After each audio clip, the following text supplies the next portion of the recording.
ਸਿਆਸਤ, ਵਪਾਰ, ਖੇਡਾਂ ਤੇ ਫਿਲਮ ਜਗਤ ਦੇ ਨਾਲ ਦੇਸ਼ ਦੁਨੀਆ ਦੀ ਹਰ ਵੱਡੀ ਖਬਰ ਦੇ ਲਈ ਹੁਣੇ ਡਾਊਨਲੋਡ ਕਰੋ ਦੇਸ਼ ਦੀ number 1 news app Dainik Savera Times. India ਦੇ ਵਿੱਚ ਥਰਮਲ ਸਟੇਸ਼ਨ ਹੈਗੇ ਜਿਹੜੇ 25 ਸਾਲ ਦੀ ਬੁਨਿਆਦ ਪੂਰੀ ਕਰ ਚੁੱਕੇ ਹੈ। ਉਹਨਾਂ ਨੂੰ ਜੇ ਅਨਇਕਨੋਮਿਕਲ ਹੋਣ ਤਾਂ ਉਹਨਾਂ ਨੂੰ ਬੰਦ ਕਰਨਾ ਇਹ ਗਾਈਡਲਾਈਨ ਦੇ ਹਿੱਸੇ ਚ ਆਉਂਦਾ ਹੈ। ਔਰ ਬਠਿੰਡੇ ਦਾ ਜਿਹੜਾ ਸਟੇਸ਼ਨ ਸੀਗਾ ਇਹ 38 ਤੋਂ 43 ਸਾਲ ਉਮਰ ਪੂਰੀ ਕਰ ਚੁੱਕਿਆ ਸੀ। ਇਹ 7 ਰੁਪਏ ਤੇ 70 ਪੈਸੇ ਆ ਰਹੀ ਸੀ, ਜਿਹੜੀ ਕਿ ਅੱਜ ਜਦੋਂ ਆਪਾਂ ਬੈਠੇ ਆ, ਅੱਜ ਪੰਜਾਬ ਨੇ ਬਿਜਲੀ ਖਰੀਦੀ ਹੈ 2 ਰੁਪਏ 30 ਪੈਸੇ ਤੇ 2 ਰੁਪਏ 70 ਪੈਸੇ ਸਿਟੀ ਸੈਂਟਰ ਵਾਸਤੇ, ਕਮਰਸ਼ੀਅਲ ਸੈਂਟਰ ਵਾਸਤੇ ਬਹੁਤ ਵਧੀਆ ਕੋਈ ਬਾਹਰਲੀ ਕੰਪਨੀ ਤੋਂ ਡਿਜ਼ਾਈਨ ਬਣਾ ਕੇ ਸਰਕਾਰ ਨੇ ਫੈਸਲਾ ਕੀਤਾ ਹੈ ਕਿ ਜਿਹੜੀ ਚੀਨ ਤੋਂ ਇੰਡਸਟਰੀ ਟੁੱਟ ਕੇ ਆ ਰਹੀ ਹੈ ਔਰ ਉਹ ਹਿੰਦੁਸਤਾਨ 'ਚ ਆਪਣੇ ਆਪ ਨੂੰ ਪਾਰ ਕਰਨਾ ਚਾਹੁੰਦੀ ਹੈ, ਤਾਂ ਪੰਜਾਬ ਵੀ ਇੱਕ ਐਸਾ ਡੈਸਟੀਨੇਸ਼ਨ ਹੋਏਗਾ ਜਿੱਥੇ ਕਿ ਇੰਡਸਟਰੀਅਲ ਡਿਵੈਲਪਮੈਂਟ ਹੋ ਸਕੇ। ਇੱਕ ਤਾਸੁਰ ਪੈਦਾ ਕੀਤਾ ਜਾ ਰਿਹਾ ਹੈ ਕਿ ਬਠਿੰਡੇ ਦਾ ਜਿਹੜਾ ਪਾਵਰ ਸਟੇਸ਼ਨ ਹੈ, ਥਰਮਲ ਪਲਾਂਟ ਹੈ, ਉਹਨੂੰ ਸਰਕਾਰ ਨੇ ਕਿਤੇ ਵੇਚਤਾ ਹੈ, ਇਹ ਬੰਦ ਕਰ ਦਿੱਤਾ ਹੈ ਔਰ ਇਹ ਕੋਈ ਲੋਕਾਂ ਦੇ ਜਿਹੜੇ ਹਿੱਤ ਹੈ ਇਹਦੇ ਨਾਲ ਕੋਈ ਪੰਜਾਬ ਸਰਕਾਰ ਧਰੋ ਕਰ ਰਹੀ ਹੈ। ਸੋ ਸਭ ਤੋਂ ਪਹਿਲਾਂ ਤਾਂ ਕਿਉਂਕਿ ਆ ਕੈਮਰੇ ਦੀਆਂ ਕਾਲੀਆਂ ਅੱਖਾਂ ਦੇ ਜ਼ਰੀਏ ਮੈਂ ਪੰਜਾਬ ਦੇ ਲੋਕਾਂ ਨੂੰ ਇਸ ਗੱਲ ਦਾ ਵਿਸ਼ਵਾਸ, ਭਰੋਸਾ, ਇਤਬਾਰ, ਯਕੀਨ ਦਿਵਾਉਣਾ ਚਾਹੁੰਦਾ ਹੈ ਕਿ ਜਿਸ ਵੇਲੇ ਸਰਕਾਰ ਬਣਦੀ ਹੈ, ਮੰਤਰੀ ਬਣਦੇ ਹੈ, ਮੁੱਖ ਮੰਤਰੀ ਬਣਦੇ ਹੈ, ਤਾਂ ਉਹ ਮੁਲਕ ਪ੍ਰਤੀ ਔਰ ਆਪਣੀ ਕੌਮ ਪ੍ਰਤੀ ਇੱਕ ਵਫਾਦਾਰੀ ਦੀ ਹਲਫ ਲੈਂਦੇ ਹੈ। ਪਰਮਾਤਮਾ ਦੇ ਅੱਗੇ ਵਫਾਦਾਰੀ ਦੀ ਹਲਫ ਲੈਂਦੇ ਕਿ ਜੋ ਵੀ ਫੈਸਲੇ ਹੋਣਗੇ ਇਹ ਮੁਲਕ ਤੇ ਕੌਮ ਦੇ ਹਿੱਤ 'ਚ ਹੋਣਗੇ। ਸੋ ਇਹ ਅੱਜ ਦੀ ਪ੍ਰੈਸ ਕਾਨਫਰੰਸ ਦਾ ਮਕਸਦ ਇਹੀ ਸੀ ਕਿ ਪਹਿਲਾਂ ਤਾਂ ਕਿ ਬਠਿੰਡਾ ਜਿਹੜਾ ਪਾਵਰ ਸਟੇਸ਼ਨ ਹੈ ਇਹ ਬੰਦ ਕਿਉਂ ਕੀਤਾ ਗਿਆ, ਤੇ ਹੁਣ ਜਦੋਂ ਬੰਦ ਹੋ ਗਿਆ ਤਾਂ ਅੱਗੇ ਇਸ ਪਾਵਰ ਸਟੇਸ਼ਨ ਦਾ ਅਸੀਂ ਕੀ ਕਰਨਾ। ਸੋ ਬਠਿੰਡਾ ਜਿਹੜਾ ਪਾਵਰ ਸਟੇਸ਼ਨ ਬੰਦ ਹੋਇਆ, ਇਹਦੇ 3 ਪਹਿਲੂ ਨੇ। ਇੱਕ ਤਾਂ ਕਮਰਸ਼ੀਅਲ ਹੈ, ਇੱਕ ਇਨਵਾਇਰਮੈਂਟਲ ਹੈ ਤੇ ਇੱਕ ਐਡਮਿਨਿਸਟ੍ਰੇਟਿਵ ਹੈ। ਕਮਰਸ਼ੀਅਲ ਤਾਂ ਇਹਦਾ ਇਹ ਹੈ ਕਿ ਜਿਹਨੂੰ ਪਲਾਂਟ ਲੋਡ ਫੈਕਟਰ ਕਹਿੰਦੇ ਆ, ਕਿ ਇਹ ਜਿਹੜਾ ਬਿਜਲੀ ਘਰ ਹੈ ਇਹਦੇ ਇੱਕ ਜੇ ਉਹ 24 ਘੰਟੇ ਚੱਲਦਾ ਹੈ ਤਾਂ ਉਹਨੂੰ ਇੱਕ ਦਿਨ ਮੰਨਦੇ ਆ। ਔਰ ਬਠਿੰਡਾ ਸਟੇਸ਼ਨ ਦੇ ਜਿਹੜਾ ਪਲਾਂਟ ਲੋਡ ਫੈਕਟਰ ਸੀਗਾ ਇਹ 7.23 ਰਹਿ ਗਿਆ ਸੀ। ਇਹਦਾ ਮਤਲਬ 92% ਇਹ ਬੰਦ ਰਹਿੰਦਾ ਸੀ, ਇਹਨੂੰ ਚਲਾਉਣ ਦੀ ਜ਼ਰੂਰਤ ਨਹੀਂ ਪੈਂਦੀ ਸੀ, ਪਾਵਰ ਸਰਪਲਸ ਹੋ ਗਈ ਸੀ। ਸੋ ਪਲਾਂਟ ਲੋਡ ਫੈਕਟਰ ਜੇ 7.23 ਹੋਵੇ ਤਾਂ ਫਿਰ ਉਹਨੂੰ ਚਲਾਉਣ ਦਾ ਜਾਂ ਉਹਨੂੰ ਰੱਖਣ ਦਾ ਇਹ ਜਿਹੜਾ ਕੋਈ ਐਡਮਿਨਿਸਟ੍ਰੇਟਿਵ ਡਿਸੀਜਨ ਹੈ। ਦੂਸਰਾ ਮੈਂ ਇਹ ਵੀ ਕਹਿਣਾ ਚਾਹਾਂਗਾ ਕਿ ਇੱਕ ਸੈਂਟਰਲ ਇਲੈਕਟ੍ਰਿਸਿਟੀ ਅਥਾਰਟੀ ਹੈ, ਉਹਦੀਆਂ ਗਾਈਡਲਾਈਨਸ ਹੈ ਔਰ ਉਹਨਾਂ ਗਾਈਡਲਾਈਨਸ ਦੇ ਮੁਤਾਬਿਕ ਜੋ ਵੀ ਇੰਡੀਆ ਦੇ ਵਿੱਚ ਥਰਮਲ ਸਟੇਸ਼ਨ ਹੈਗੇ ਜਿਹੜੇ 25 ਸਾਲ ਦੀ ਬੁਨਿਆਦ ਪੂਰੀ ਕਰ ਚੁੱਕੇ ਹੈ, ਉਹਨਾਂ ਨੂੰ ਜੇ ਅਨਇਕਨੋਮਿਕਲ ਹੋਣ ਤਾਂ ਉਹਨਾਂ ਨੂੰ ਬੰਦ ਕਰਨਾ ਇਹ ਗਾਈਡਲਾਈਨ ਦੇ ਹਿੱਸੇ 'ਚ ਆਉਂਦਾ ਹੈ। ਔਰ ਬਠਿੰਡੇ ਦਾ ਜਿਹੜਾ ਸਟੇਸ਼ਨ ਸੀਗਾ ਇਹ 38 ਤੋਂ 43 ਸਾਲ ਉਮਰ ਪੂਰੀ ਕਰ ਚੁੱਕਿਆ ਸੀਗਾ। ਤੀਸਰਾ ਸੀਗਾ ਕਿ ਜਿਹੜੀ ਇਹਦੀ ਪਾਵਰ ਦੀ ਕਾਸਟ ਸੀਗੀ, ਇਹ ਬਠਿੰਡੇ ਦੇ ਵਿੱਚ ਇਹ 7 ਰੁਪਏ ਤੇ 70 ਪੈਸੇ ਆ ਰਹੀ ਸੀ, ਜਿਹੜੀ ਕਿ ਅੱਜ ਜਦੋਂ ਆਪਾਂ ਬੈਠੇ ਆ, ਅੱਜ ਪੰਜਾਬ ਨੇ ਬਿਜਲੀ ਖਰੀਦੀ ਹੈ 2 ਰੁਪਏ 30 ਪੈਸੇ ਤੇ 2 ਰੁਪਏ 70 ਪੈਸੇ ਤੇ ਇੱਕ ਮੈਰਿਟ ਆਰਡਰ ਹੁੰਦਾ ਕਿ ਸਭ ਤੋਂ ਸਸਤੀ ਬਿਜਲੀ ਕਿੱਥੋਂ ਮਿਲਦੀ ਹੈ ਔਰ ਉਸ ਮੈਰਿਟ ਆਰਡਰ ਦੀ ਤੁਸੀਂ ਉਲੰਘਣਾ ਨਹੀਂ ਕਰ ਸਕਦੇ। ਜੇ ਮੈਨੂੰ ਕਿਸੇ ਹੋਰ ਪਲਾਂਟ ਤੋਂ ਕਿਤੇ ਬਿਜਲੀ ਸਸਤੀ ਮਿਲਦੀ ਹੈ ਤਾਂ ਮੈਂ ਇਹ ਨਹੀਂ ਕਿ ਮੈਂ ਬਠਿੰਡੇ ਵਾਲਾ ਪਲਾਂਟ ਚਲਾਉਂਗਾ ਮਹਿੰਗਾ 7 ਰੁਪਏ 70 ਪੈਸੇ ਵਾਲਾ, ਪਰ ਮੈਂ 2 ਰੁਪਏ ਦੀ 30 ਪੈਸੇ ਦੀ ਬਿਜਲੀ ਨਹੀਂ ਖਰੀਦੂੰਗਾ। ਔਰ ਇਹ ਬੜਾ ਟਰਾਂਸਪੇਰੈਂਟ ਤਰੀਕਾ ਹੈ।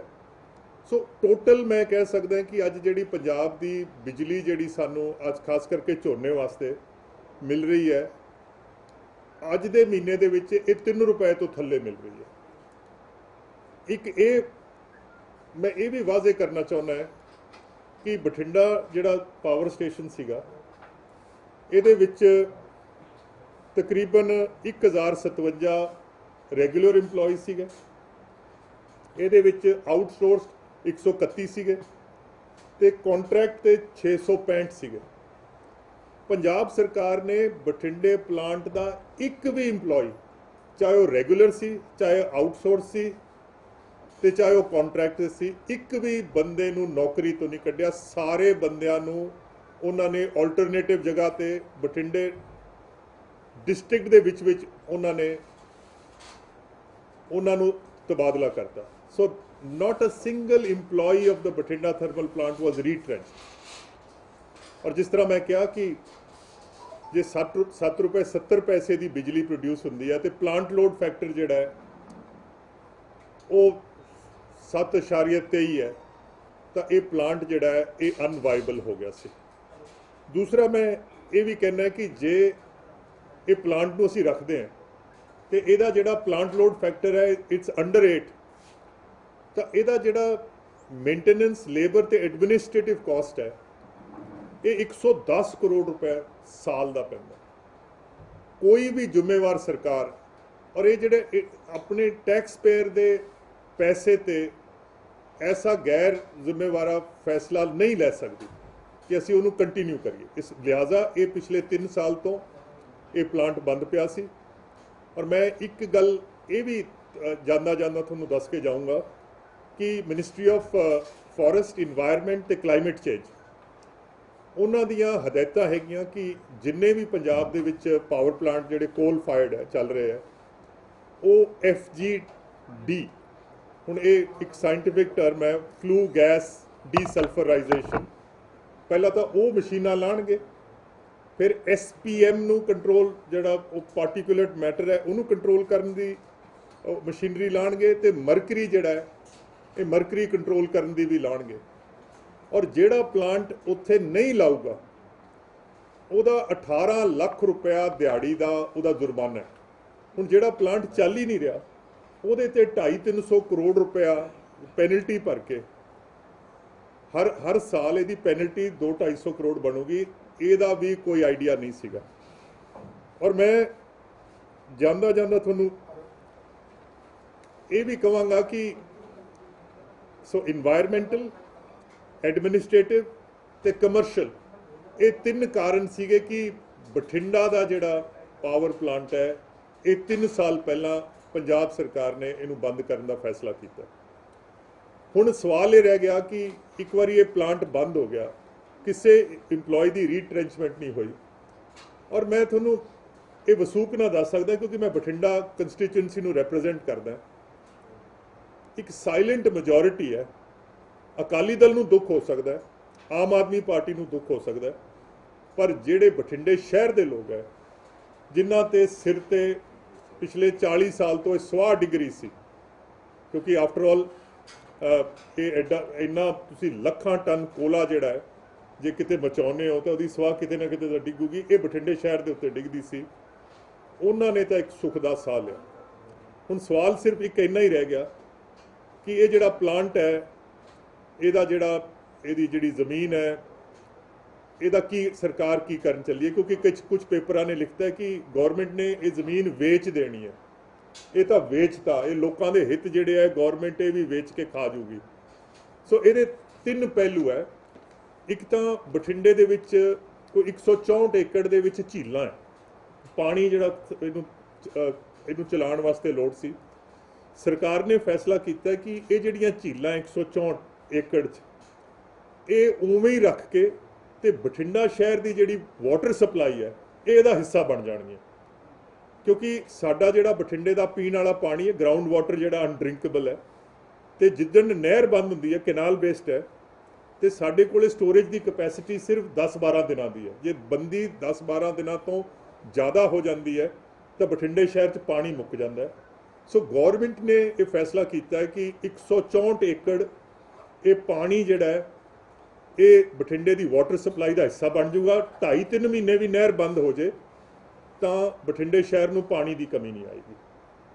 ਦੂਸਰਾ ਇਹਦੇ ਵਿੱਚ ਪਾਵਰ ਕਾਲੋਨੀ ਹੈ ਥਰਮਲ ਪਲਾਂਟ ਦੀ, ਜਿੱਥੇ ਅਫਸਰ ਤੇ ਸਾਰਾ ਅਮਲਾ ਰਹਿੰਦਾ ਸੀ। ਇਹ 280 ਏਕੜ 'ਚ ਹੈ। ਸਰਕਾਰ ਨੇ ਫੈਸਲਾ ਕੀਤਾ ਹੈ ਕਿ 280 ਏਕੜ ਦੇ ਵਿੱਚ ਜਿਹੜੀਆਂ ਕੋਠੀਆਂ ਬਣੀਆਂ, ਉੱਥੇ ਪਲੇਗਰਾਊਂਡ ਬਣਿਆ, ਉੱਥੇ ਸਕੂਲ ਬਣਿਆ, ਉੱਥੇ ਸਟੇਡੀਅਮ ਬਣਿਆ, ਜਿੰਨੀ ਵੀ ਸਾਡੀ ਸਿਵਲ ਤੇ ਪੁਲਿਸ ਐਡਮਿਨਿਸਟ੍ਰੇਸ਼ਨ ਹੈ, ਡੀਸੀ, ਐਸਐਸਪੀ, ਸੈਸ਼ਨ ਜੱਜ ਤੋਂ ਲੈ ਕੇ ਕਲਾਸ 4 ਦੇ ਜਿਹੜੇ EMPLOYEES ਹੈ ਉਹ ਉਸ ਪਾਵਰ ਕਾਲੋਨੀ 'ਚ ਉਹਨਾਂ ਨੂੰ ਮੁੰਤਕਲ ਕਰ ਦਿੱਤਾ ਜਾਊਗਾ। ਪੰਜਾਬ ਸਰਕਾਰ ਦਾ ਹਰ ਇੱਕ ਮੁਲਾਜ਼ਮ ਉਹਦੇ ਵਿੱਚ ਅਕੋਮੋਡੇਸ਼ਨ ਹੈ, ਔਰ ਜੇ ਅਸੀਂ ਇਹ ਫੈਸਲਾ ਨਾ ਲੈਂਦੇ ਤਾਂ ਇਹ ਜਿਹੜੇ ਉੱਥੇ ਮਕਾਨ ਬਣੇ ਹੈ ਇਹ 2, 4, 5, 10 ਸਾਲਾਂ ਬਾਅਦ ਇਹਨਾਂ ਨੇ ਖੰਡਰਾਤ ਬਣ ਜਾਣਾ ਸੀ। ਟੋਟਲ ਪੰਜਾਬ ਦੀ ਬਠਿੰਡੇ ਦੀ ਜਿਹੜੀ ਸਿਵਲ ਲਾਈਨਸ ਵੱਜਦੀ ਹੈ, ਜਿੱਥੇ ਸੜਕ ਮਹਿਕਮੇ ਦੇ ਜਿਹੜੇ ਜਿੰਨੇ ਵੀ ਐਡਮਿਨਿਸਟ੍ਰੇਟਿਵ ਸਟਾਫ ਹੈ, ਡੀਸੀ ਤੋਂ ਲੈ ਕੇ ਕਲਾਸ 4 ਤੱਕ, ਇਹ ਸਾਰੀ ਸਿਵਲ ਲਾਈਨ ਜਿਹੜੀ ਅਸੀਂ ਖਾਲੀ ਹੋ ਜਾਏਗੀ। ਤੇ ਜਿੰਨੀ ਪੁਲਿਸ ਲਾਈਨ ਹੈ, ਜਿੰਨੀ ਪੁਲਿਸ ਦੇ ਅਫਸਰ ਹੈ, ਉਹ ਵੀ ਸਾਰੇ ਉਸ ਪਾਵਰ ਕਾਲੋਨੀ 'ਚ ਆ ਜਾਣਗੇ। ਔਰ 65 ਏਕੜ ਜ਼ਮੀਨ ਜਿਹੜੀ ਹੈ ਇਹ ਪੰਜਾਬ ਸਰਕਾਰ ਦੀ ਜ਼ਮੀਨ ਜਿਹੜੀ ਹੈ, ਇਹ ਸਾਡੇ ਸਿਟੀ ਸੈਂਟਰ ਵਾਸਤੇ, ਕਮਰਸ਼ੀਅਲ ਸੈਂਟਰ ਵਾਸਤੇ ਬਹੁਤ ਵਧੀਆ ਕੋਈ ਬਾਹਰਲੀ ਕੰਪਨੀ ਤੋਂ ਡਿਜ਼ਾਈਨ ਬਣਾ ਕੇ, ਜਿਹੜਾ ਕਿ ਬਠਿੰਡੇ ਦੇ ਵਿੱਚ ਪੰਜਾਬ ਦੇ ਵਿੱਚ ਵੀ ਇਸ ਕਿਸਮ ਦਾ ਜਿਹੜਾ ਸਿਟੀ ਪਲੈਨਿੰਗ ਨਹੀਂ ਹੋਏਗੀ, ਉੱਥੇ ਡਿਜ਼ਾਈਨ ਕਰਾਂਗੇ। ਸੋ ਮੈਂ ਤੁਹਾਡੇ ਜ਼ਰੀਏ ਅੱਜ ਇਹ ਪੁੱਛਣਾ ਚਾਹੁੰਦਾ ਕਿ ਜਿਨ੍ਹਾਂ ਨੇ ਇਹ ਐਜੀਟੇਸ਼ਨ ਲਾਂਚ ਕੀਤਾ ਹੈ ਕਿ ਜੇ ਬਠਿੰਡੇ ਦੀਆਂ ਝੀਲਾਂ ਪਾਣੀ ਦੀ ਸਪਲਾਈ ਬਣ ਜਾਣ ਤਾਂ ਕਿਸੇ ਨੂੰ ਕੀ ਇਤਰਾਜ਼ ਹੋ ਸਕਦਾ? ਜੇ ਪਾਵਰ ਕਾਲੋਨੀ ਜਿਹੜੀ ਕਿ ਖਾਲੀ ਪਈ ਹੈ, ਉਹਦੇ ਸਾਡੀ ਸਿਵਲ ਤੇ ਪੁਲਿਸ ਐਡਮਿਨਿਸਟ੍ਰੇਸ਼ਨ ਸਾਰੀ ਉੱਥੇ ਚਲੀ ਜਾਂਦੀ ਹੈ, ਕਲਾਸ 4 ਤੱਕ ਉੱਥੇ ਚਲੇ ਜਾਂਦਾ, ਤਾਂ ਉਹ ਕਿਸੇ ਨੂੰ ਕੀ ਇਤਰਾਜ਼ ਹੈ? ਬਕਾਇਆ ਰਹਿ ਗਿਆ 1320 ਏਕੜ ਜ਼ਮੀਨ, ਜਿੱਥੇ ਕਿ ਥਰਮਲ ਪਲਾਂਟ ਲੱਗਿਆ ਸੀ, ਐਸ਼ ਡਾਈਕਸ ਵਗੈਰਾ ਵਗੈਰਾ ਵਗੈਰਾ।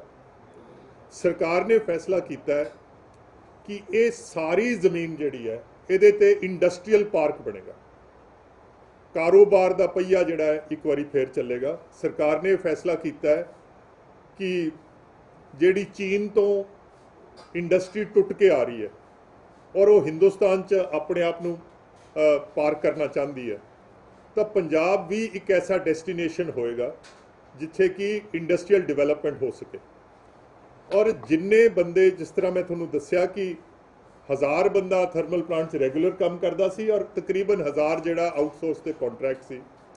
ਮੈਂ ਵਸੂਕ ਨਾ ਕਹਿ ਸਕਦਾ, ਮੈਂ ਕਿਸੇ ਸਿਆਸੀ ਸ਼ੋਖਾਬਾਜ਼ੀ ਨਾਲ ਇਹ ਗੱਲ ਨਹੀਂ ਕਹਿ ਰਿਹਾ ਕਿ ਇਦੋਂ ਘੱਟੋ ਘੱਟ ਵੀ 50 ਗੁਣਾ 50,000 ਬੰਦਾ ਜਦੋਂ ਇਹ ਇੰਡਸਟਰੀਅਲ ਪਾਰਕ ਡਿਵੈਲਪ ਹੋ ਜਾਂਦਾ, ਚਾਹੇ ਉਹ ਫਾਰਮਾ ਪਾਰਕ ਦੀ ਸ਼ਕਲ 'ਚ ਆਵੇ ਜਾਂ ਹੋਰ ਕਿਸੇ ਪਾਰਕ ਦੀ ਸ਼ਕਲ 'ਚ ਆਵੇ, ਤਾਂ ਬਠਿੰਡੇ ਦੇ ਲੋਕ ਜਿਹੜੇ ਕਿ ਕਾਰੋਬਾਰੀ ਲੋਕ ਹੈ, ਇਹ ਬਠਿੰਡੇ ਸ਼ਹਿਰ ਨੂੰ ਔਰ ਉਸ ਇਲਾਕੇ ਨੂੰ ਇੱਕ ਬਹੁਤ ਵੱਡਾ ਵਰਦਾਨ ਸਾਬਤ ਹੋਏਗਾ। ਬਠਿੰਡਾ ਸ਼ਹਿਰ ਤੁਸੀਂ ਜਾਣਦੇ ਹੋ ਇੱਕ ਐਜੂਕੇਸ਼ਨ ਦਾ ਹੱਬ ਬਣ ਚੁੱਕਿਆ ਹੈ, ਇੱਕ ਮੈਡੀਸਨ ਦਾ ਹੱਬ ਬਣ ਚੁੱਕਿਆ ਹੈ, ਔਰ ਅਸੀਂ ਚਾਹੁੰਦੇ ਹਾਂ ਕਿ ਬਠਿੰਡਾ ਸ਼ਹਿਰ ਇੱਕ ਇੰਡਸਟਰੀ ਦਾ ਹੱਬ ਬਣੇ। ਸੋ ਇਹ ਗੱਲ ਕਹਿਣੀ ਕਿ ਇਹਦੇ ਨਾਲ ਕੋਈ ਪੰਜਾਬ ਦੇ ਹਿੱਤ ਜਿਹੜੇ ਹੈ ਉਹਦੇ ਨਾਲ ਕੋਈ ਧਰੋਹ ਕੀਤਾ ਹੈ ਜਾਂ ਅਸੀਂ ਕੋਈ ਮਿਸ ਜੱਜਮੈਂਟ ਕਰ ਲਈ ਹੈ ਕਿ ਇਹ ਪਾਵਰ ਪਲਾਂਟ ਬੰਦ ਨਹੀਂ ਹੋਣਾ ਚਾਹੀਦਾ ਸੀ ਔਰ ਇਹਦੀ ਜਗ੍ਹਾ ਕੋਈ ਨਵੀਂ ਡਿਵੈਲਪਮੈਂਟ ਹੋਰ ਨਾ ਹੋਵੇ, ਤਾਂ ਮੈਂ ਸਮਝਦਾ ਇਹ ਬੇਬੁਨਿਆਦ ਹੈ।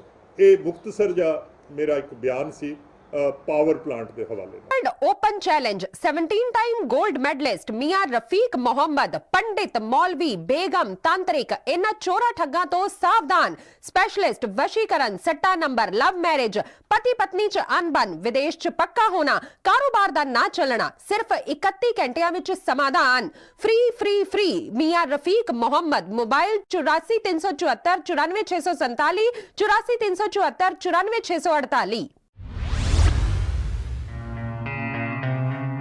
दुख इस गल दा नहीं सी कि वो मैनूं छड्ड के जा रही सी, दुख तां बस इस गल दा सी कि इन्ने सालां तो आपां नाल सी, पर मैं कदे अपने दिल दीयां गल्लां नहीं उहदे नाल सांझियां कर सकिया।